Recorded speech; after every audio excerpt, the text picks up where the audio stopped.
Hello everyone and welcome back to the channel, and today we're going to be doing a comparison between two LEGO Ninjago sets. The first set over here we have from 2014, set number 70721, the Kai Fighter. This set has 196 pieces, 2 minifigures, Kai and General Cryptor, and it originally retailed for $19.99 USD or $20. If you want to get this set today sealed, it's going to cost you about $57.50. So a very dramatic price increase for a very small set here. On the other side over here, we have from 2020, set number 71704, also the Kai Fighter. This set has 513 pieces, 4 minifigures. We got Kai, Lloyd, and then 2 unnamed Ninjroids. And this set retailed for $39.99 USD or $40, and it's still available for today. So we have pretty much a 100% price increase. It, doubled in price from 20 to 40, and we doubled the minifigures, doubled the piece count and everything. So just looking at it from afar, this would seem to be a very dramatic improvement. However, this is going to be a comparison video. So I got a checklist here where we're going to be comparing different aspects of the sets. We have minifigures, side builds, main builds, playability, price, my opinion, and of course the final verdict, which will be adding up these categories and then giving one set, which one is better in my opinion. Also based on all those other factors as well. So without further ado, let's jump on in. As always, guys, make sure to leave your thoughts in the comment section down below. Let me know which one you think has the better minifigures, side builds, main builds, playability, price, and everything, and which one you like more in your personal opinion. I'd love to hear from you, and always, if you think I'm wrong, tell me about it. Maybe I'll do an update if enough people think I'm wrong. So first, we're going to take a look at the minifigures. Alright, so here we have 6 minifigures. From 2014, we have just 2, Kai and General Cryptor. The Kai minifigure here is exquisite and is accurate from the TV show. He's got the Techno Blade right there, which looks super, super cool. I love how he has, his traditional hairpiece, which I, always prefer. He's got some very, very nice printing there. No leg printing, however, but none of the Ninja really did from this line. Then we have General Cryptor with a very nice exclusive armor piece there. He's got a very wacky gun and has the ability to put 2 swords on his back like a normal ninja. And I really just love all the printing there, and he does have some very nice facial prints that are unique to him. He's got this very cool upset angry face, and then on the other side he's got some nice little head wraps, and that minifigure looks really great. And it's always nice because he is the general, the main antagonist, and a very popular character. On the other side we have 2 ninja and 2 Ninjroids, so a better selection, one might argue. However, I think that 2014 is better than 2020 because we have 2 inaccurate ninja. These are their season 4 uniforms. They just kind of use them for all the season 3 and 4 Lego sets and everything, and I don't think that's very good. I really would have preferred to see a redesigned legacy version of the rebooted suits. Instead, we just get these suits that they literally have used for everything else. So it's like, guys, why are you going to be lazy like that? So, we get 2 ninja, but they're inaccurate, and that's not something I'm a big fan of. We also do get 2 Ninjroids. However, they are both identical, which is a little bit disappointing. I would have preferred maybe some variations. And, it's still good to, army build your Ninjroid army and everything, but, they're unnamed. And over on this side, we have an accurate Kai and a named Ninjroid. So I think despite the number and everything, I'm going to have to give the point to 2014 just because they have accurate minifigures and named minifigures as opposed to 2 inaccurate ninja and 2 unnamed Ninjroids. Alright, and now it's time for these side builds. From 2020, we have this very nice turret from the Ninjroids. It's got 4 very nice legs, a spring-loaded shooter, which can be positioned pretty much at any angle you want, with a very nice sticker down there. And then from 2014, we have nothing. Interesting. All right, well, just by virtue of 2020 having a side build, I guess they take the point for that one, so let's give a point to 2020. All right, and now it's time to compare the main builds. The build is exactly the same. It's just the Kai Fighter ship. We just have 2 varying interpretations of said model. From 2020, we have a very nice large ship with a play feature that I'll get more into in the playability, but you can just bend it forward and backward and the wings flip. You have several stickers going through the back, and it's a very heavy build, and in the cockpit you can fit 1 minifigure. There are 2 spring-loaded shooters in the back there as well, along with fins that you can't really manipulate much. You can move them in a bit, but not by much. And I just launched one of those missiles, but that's okay because the set does come with an extra one just in case you do lose one of them. So there we go. And then from 2014, we have the exact same thing, just remarkably downsized, or I guess you should say 2020 is an upsized version of this one because this is the original.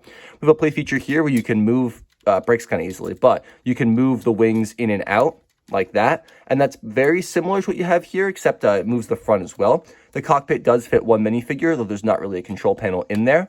And you do have two flick-fire missiles. However, there are no extras, and they don't launch quite as far. But when you look at the ship side by side, they're pretty much the same. Let's bend these back real quick. They have the side flaps here. They have the little engines on the sides. They got the missiles right over the cockpit, and they got the fins in the back. These ones do have a bit more posability than the 2021.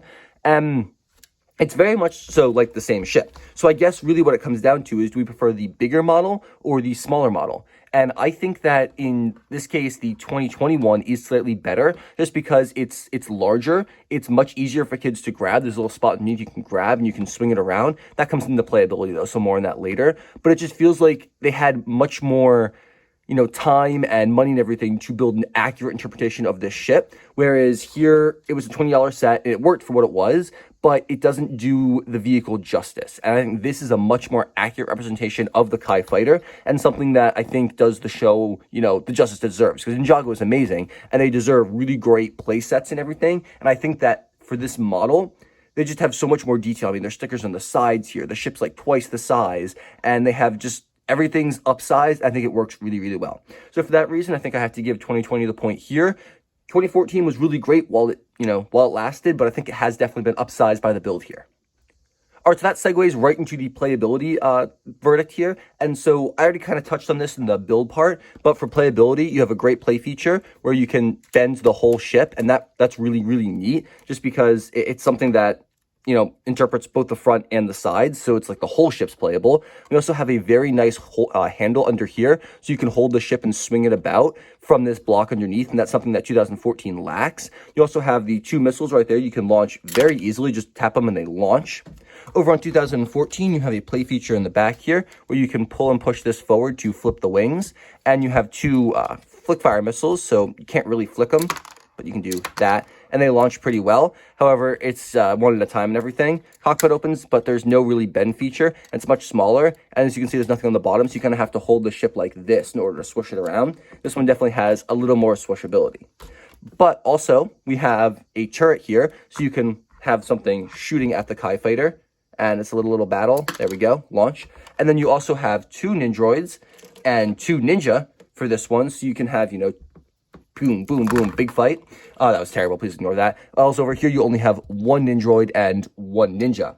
So I think the point for playability is going to have to go to 2020, just because with the ship being so much, it has that swishability factor. It's got the better flick-fire missiles. It also has a side build, and it has twice the amount of minifigures. It's just much better for kids to play with and everything, just because you can act out much more, many different scenes. You have different characters and everything, and it's just a bigger model, so it's easier for them to hold and swish around.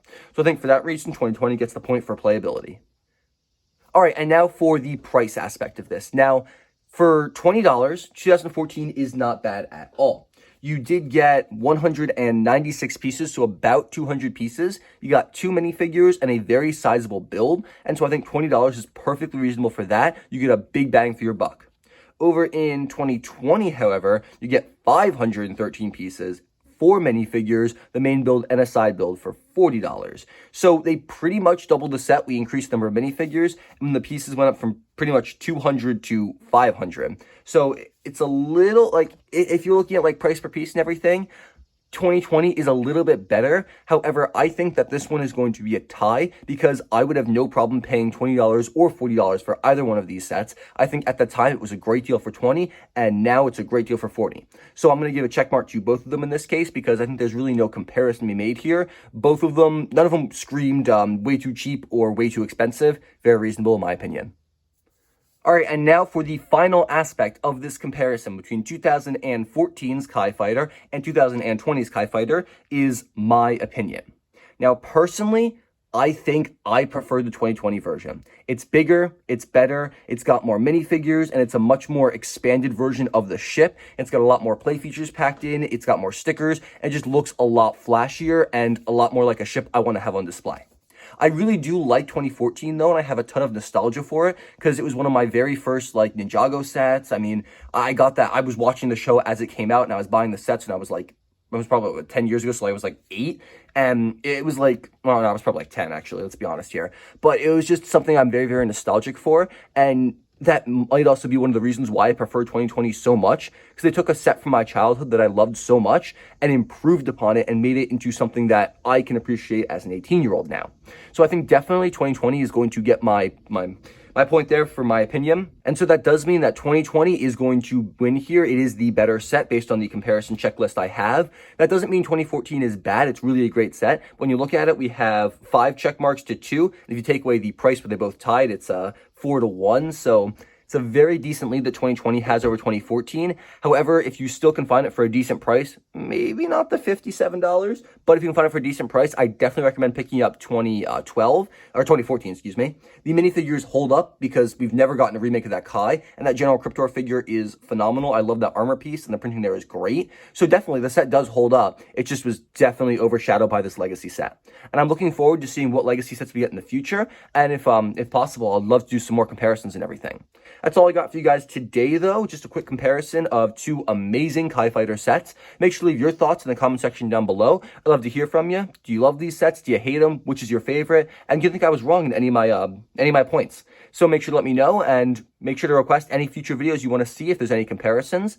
Make sure to stay tuned for a couple Marvel and Harry Potter comparisons coming out very, very soon. I got some really great ones planned, so stay tuned for that. Thank you guys so much for watching. I hope you enjoyed this video. I'll catch you all in the very next one. Have a fantastic and safe rest of your day.